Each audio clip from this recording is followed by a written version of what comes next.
अच्छा नरेन जी, अगर मैं स्मॉल कैप की बात करूं तो देखिए कहीं ना कहीं ऐसी सिचुएशन में जब अनसर्टेनिटी वाली सिचुएशन थी तो उसमें स्मॉल कैप का जो रिटर्न है वो काफ़ी अच्छा आया है।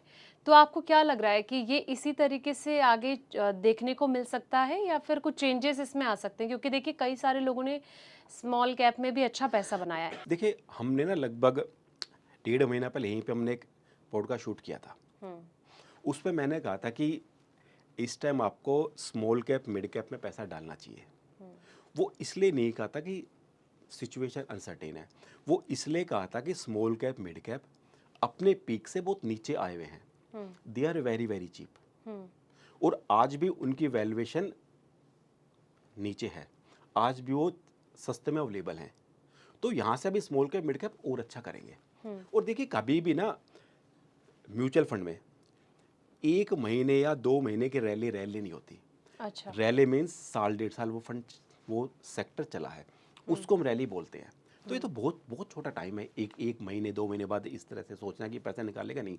आज तो आपको कंटिन्यू करना चाहिए उसके साथ में। मतलब ये रैली वाली जो चीज़ आपने कही तो मतलब कई सारे तो ऐसे इन्वेस्टर होते हैं कि वो यही तो चीज़ कर जाते हैं कि वो ये देख रहे हैं कि पिछले 1 महीने से ये लगातार उठता जा रहा है, तो वो क्या करते हैं कि वो वहां पे पैसा लगा देते हैं और वो सोचते हैं कि अभी प्रॉफिट मिल रहा है तो आगे चल के भी हमें अच्छा ही खासा इससे लाभ मिलता रहेगा।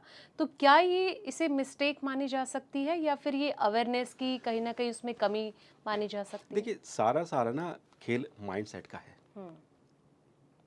क्योंकि भाई, दो इन्वेस्टर हैं। एक का नाम निशांत है, हम्म। एक का नाम महेंद्र है। महेंद्र ने 1 लाख रुपए डाला। 1 साल में होगा 1,13,000 रुपये। उन्होंने निकाल के जेब में रख लिया। हम्म। निशान ने क्या किया, उन्होंने पैसा नहीं निकाला। उनको पहले साल उनका 1 लाख हुआ, 1,13,000 रुपये। हम्म। अगले साल उनको रिटर्न है 6%, फॉर एग्जाम्पल। फिर आई 18%। हम्म। तो देखा कि 5 साल के बाद में उनको लगभग रिटर्न आई 13 से 14%। हम्म। वहां पे उनका पैसा 1 लाख का 2 लाख रुपए हो गया। हम्म। तो एक्चुअल में तो रिटर्न तो उन्होंने बनाई है कि आपने 1 लाख डाला था हम्म। और आपने 5 साल में उसका 2 लाख रुपए कर दिया।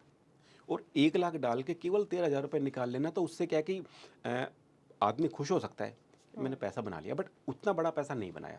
क्योंकि बड़ा पैसा तो लॉन्ग टर्म में बनता है। अगर आदमी चाहता है कि एक ऐसा टाइम हो कि मेरा पोर्टफोलियो मोर देन 1 करोड़ का हो, हम्म। तो उसके लिए आपको इन्वेस्ट करते रहना। फिर आपको नहीं देखना मार्केट कहाँ जा रही है। आपको तो फिर अपना ये कि भाई मेरा फोकस है 20 साल का, हम्म। 10-15 साल का। तो उस टाइम तक आपको लगातार चलते रहना है। तो हम्म। उसमें मार्केट अप भी होगा, डाउन भी होगा। जब जब मार्केट डाउन होगा तो आपको नंबर ऑफ यूनिट ज़्यादा मिलेंगे, और अप होगा तो यूनिट पे आपको फ़ायदा ज़्यादा मिलेगा। हम्म। तो 15 साल में, 20 साल में आप लेकिन बड़ा पैसा बना लेंगे। लेकिन नरेंद्र जी, बात तो ये है ना कि देखिए हम लॉन्ग टर्म को लेके देखिए ज़्यादा जोर देते हैं, लेकिन आज की डेट पे सबसे ज़्यादा जो कमी है वो पेशेंस लेवल की जी। है। और दूसरी चीज़ की कि अगर कोई 7 से 10 साल के लिए कोई 7 से 10 साल के लिए अगर इन्वेस्ट कर रहा है तो कहीं ना कहीं इतने लॉन्ग टाइम में किसी को वेट करना है, तब देखिए आप इन्फ्लेशन कहाँ से कहाँ पहुंच जाएगा। मतलब आज जो लाख की वैल्यू है उसकी कहीं ना कहीं बहुत कम हो जाएगी और आने वाले वक्त में जो हमें प्रॉफिट मिलेगा सीआर में, तो उसकी वैल्यू आप खुद बताइए कि कहाँ से कहाँ पहुंच जाएगी, क्योंकि इन्फ्लेशन तो तेजी से बढ़ रहा है। देखिए, इन्फ्लेशन ओवरऑल हमारे यहाँ पे है हम्म। 6% के आसपास। हम्म। फंड रिटर्न देगा 15% के आसपास। तो आपने उससे ज़्यादा ही गेन किया है। और सबसे इम्पोर्टेंट चीज़ क्या है कि म्यूचुअल फंड में एसआईपी लोग बाग क्यों चालू करते हैं। उनका क्या चीज़ है जो उनको एसआईपी चालू करने के लिए मोटिवेट करती है, हम्म। उनको प्रेरणा देती है। जब वो डेटा उठा के देखते हैं कि एक्स फंड ने 20 साल में इतना पैसा बना दिया, हम्म। 10 साल में इतना बना दिया। जब आपको मोटिवेशन 10 साल और 20 साल के रिटर्न से मिल रही है, तो हम्म। फिर आप 1-2 साल में किस लिए देख रहे हैं। जो आपने देखा फिर आपको उस पर स्टिक रहना है। हम्म। आप 10 साल 20 साल रुकेंगे तो डेफिनेटली आप बहुत बड़ा पैसा बना लेंगे। हम्म। मैंने कहा ना कि भाई, आपने 1 लाख रुपए डाला और 1 लाख का किसी ने 1.5 लाख रुपए निकाला। हम्म। बंदा खुश हो सकता है, मैंने रिटर्न मैंने 50%। एक ने 1 लाख का 20 लाख रुपए निकाला। हम्म। तो ज़मीन आसमान का फ़र्क है। हम्म। 20 लाख से आप लाइफ का कोई पर्पज या गोल पूरा कर पाएंगे। उस 50,000 से आपकी लाइफ में कोई चेंज नहीं आएगा। हम्म। तो लाइफ में जो कहते हैं ना कि एक्चुअल में एज ए ये प्रोडक्ट आपकी लाइफ चेंज करे, इम्पैक्ट डाले वो लॉन्ग टर्म में होगा, शॉर्ट टर्म में वो चीज़ नहीं होगी। और हम इन्वेस्ट क्यों करते हैं? लाइफ चेंज करने के लिए। और नरेंद्र जी, एक फंडा ये कि अगर किसी को सेफ साइड से चलना है तो देखिए वो ब्लू चिप में अपना पैसा लगा दे और फिर निस्फिक्र हो जाए कि ठीक है हमारा पैसा कहीं जाएगा नहीं, ज़्यादा से ज़्यादा हमें जितना रिटर्न आना चाहिए उतना तो आ ही जाएगा। क्या आप इस बात से इत्तेफाक रखते हैं? बिल्कुल मैं रखता हूँ उस पर इत्तेफाक। देखिए सबसे मेन क्या है कि आपका गोल क्या है, आपका मोटिव क्या है, और आपकी इन्वेस्टर की एज क्या है। अगर कोई ओल्ड एज के इन्वेस्टर हैं जिनको ये लगता है कि यार मेरी हार्ड एंड मनी है और मुझे उस पर ज़्यादा रिटर्न नहीं चाहिए, मुझे सेफ्टी के साथ में जाना है, तो उस केस में ब्लू चिप अच्छे रहते हैं। वो बहुत ज़्यादा बढ़ेंगे नहीं तो गिरेंगे नहीं, आपको एक डिसेंट रिटर्न आपको वो फंड दे देंगे, आपके लिए एक अच्छा पोर्टफोलियो बना देंगे। पर जहाँ पे है कि एक इन्वेस्टर का गोल लंबे टाइम का है कि भाई मुझे तो 10 साल के इन्वेस्ट करना है, तो वहाँ पे उनको ब्लू चिप के साथ में थोड़ा बहुत मिड कैप स्मॉल कैप भी उनको ऐड करना चाहिए। तो फिर अच्छा। वो कॉम्बिनेशन उनको बना के चलना चाहिए। हर चीज़ की अपनी अलग वैल्यू है, ब्लू चिप की अपनी अलग वैल्यू है। जो रिक्वायरमेंट ब्लू चिप से पूरी हो सकती है वो ब्लू चिप ही पूरी करेगा। जो रिक्वायरमेंट मिड स्मॉल से पूरी हो सकती है उसको मिड एंड स्मॉल कैप ही पूरा करेगा। तो आपको देखना है कि मेरी रिक्वायरमेंट क्या है, मेरे पास टाइम कितना है, अकॉर्डिंगली जब आप आगे बढ़ेंगे तो फिर आप अच्छा कर लेंगे लाइफ में, फिर आपको दिक्कत नहीं होगी। अच्छा, जिस तरीके से स्मॉल और मिड कैप ने अच्छा रिटर्न जो दिया है, तो ऐसे में आप क्या कहना चाहेंगे कि यहाँ पर अभी भी इन्वेस्टर दांव लगा सकता है या थोड़ा-सा बचना चाहिए, उसे हाथ जलने के चांसेस रहेंगे? नहीं देखिए, मैं कहूँगा दाव लगाने वाली तो बात ही नहीं है, हुँ, सारी बात प्लानिंग की है। अगर आज भी आप श्योर है कि आपको अगले 7 साल 10 साल पैसा नीचे, तो आप मिड कैप स्मॉल कैप में बने रहिए। आज से 10 साल के बाद भी मिड कैप स्मॉल कैप की रिटर्न औरों से ज़्यादा डेफिनेटली होगी।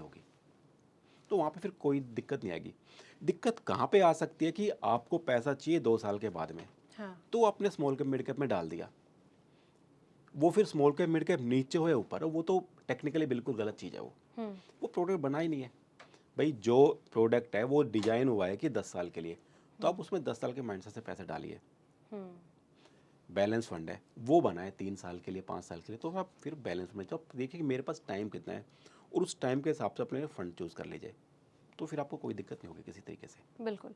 अच्छा, अगर कोई एक इन्वेस्टर है, वो ट्रेडर वाले माइंडसेट के साथ अगर वो मार्केट में उतरा है, क्योंकि ट्रेडर कहीं न कहीं देखो मझे खिलाड़ी होते हैं, वो जैसे कि आपने शुरू में बताया था ना कि वो स्मॉल कैप में अपना पैसा लगाते हैं, उनका टाइम ड्यूरेशन ज़्यादा लंबा नहीं होता, छोटा होता है कि आज 1 हफ्ते के लिए पैसा लगाना है, फिर अगली बार कहीं और दाँव लगाना है।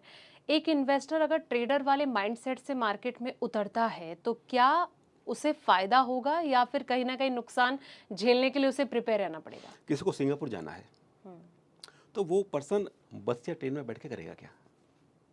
कोई फ़ायदा है बस में बैठ के? कोई फ़ायदा नहीं है। उनको वहाँ पहुँचाएगा एरोप्लेन।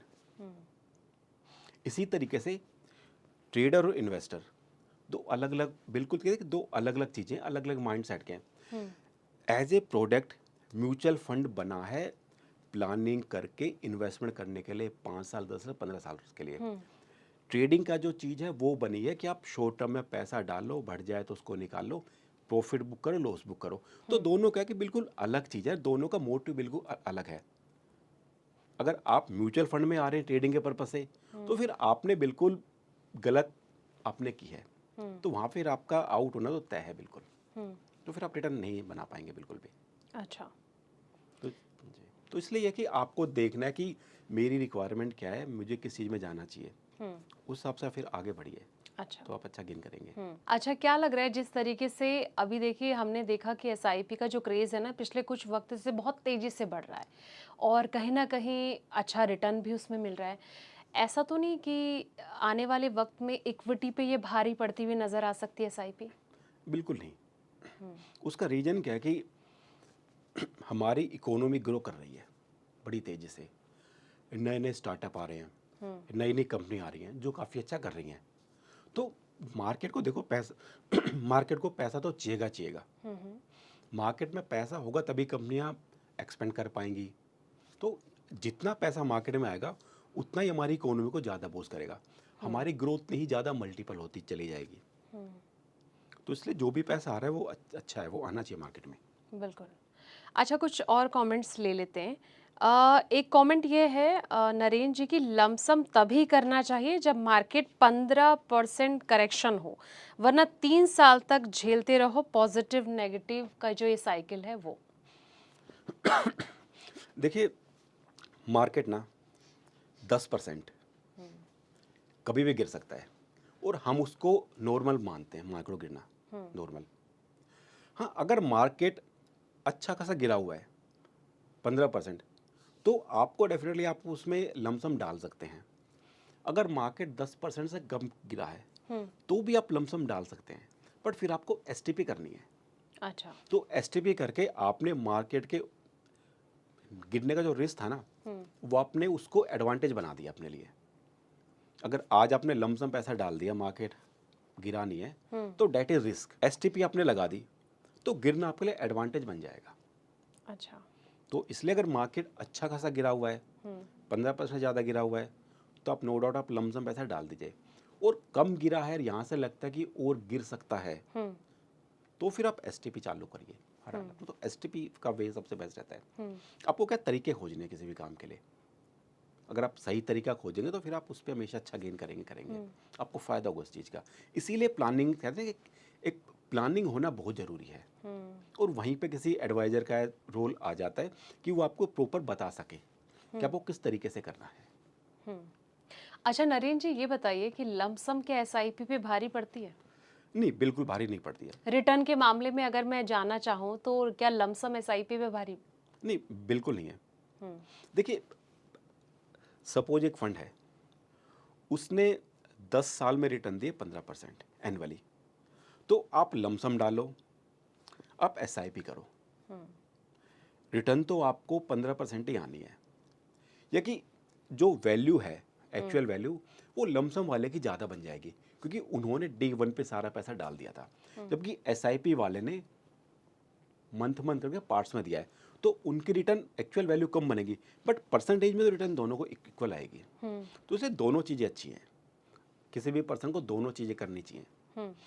जब लगता है कि जेब में अमाउंट है लमसम के लिए, लमसम डाल दो, वरना एसआईपी चलती रहने दो।